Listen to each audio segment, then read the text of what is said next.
Welcome.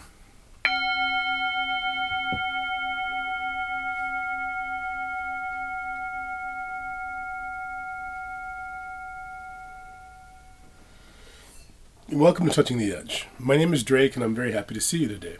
I'm happy to see you today because no matter where you're at, no matter who you are in this time, you're exactly the you that I'm glad to be with. And I'm glad to be with myself exactly as I am. I don't have an idealized version of either one of us. So welcome to this relationship, to this 40-day practice of igniting that commitment to our best self, to making sure that that relationship is awake. And I want to suggest that one of those ways is, again, to be in a practice that allows you to be exactly where you are. If you don't have a practice that allows you to be having challenges, then that practice is not full. It's not a complete practice. So as an example, right now, in the last several days, I've been actually quite ill. I've been dealing with a chronic immune issue, and that's something that's part of what I often am dealing with in life. Now, when I'm dealing with this, when I get very ill with this chronic immune issue, at times I really begin to wonder about what this means for myself in my life. And yet this is exactly the me that I'm glad to be. And so please relate to that connection. I recently was talking to a colleague and I was talking about how I was feeling. And I said that I'm actually doing quite well even though I've been ill. I steep myself with the elements that I suggest for others, and it gives me a balance that is not unbalanced by being unbalanced. It gives me a sort of balance that's not unbalanced by being unbalanced.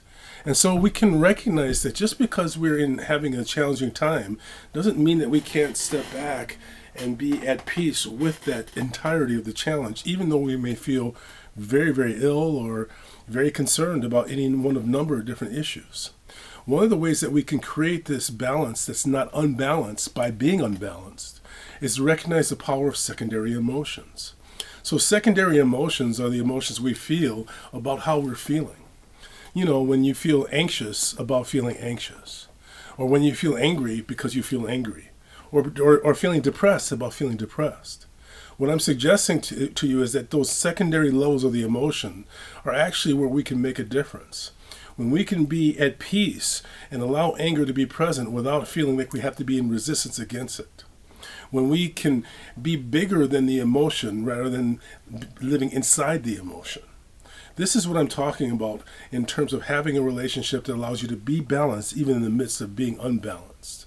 It's realizing that an anxiety attack is really having fear about being afraid, and having fear about being afraid of being afraid. If we can eliminate some of those background emotions, if we can step back and be at peace, we can move towards our best self. Because when you are bigger than the challenge, you are also big enough to receive the light of your own heart. So, thank you so much for joining us. Let us know what you're doing to activate this relationship to your best self. Do you have a relationship that allows you to have the peaks and the valleys? Let us know what you're doing. Please like this video, and if you are liking it, let other people know about it. And here we go.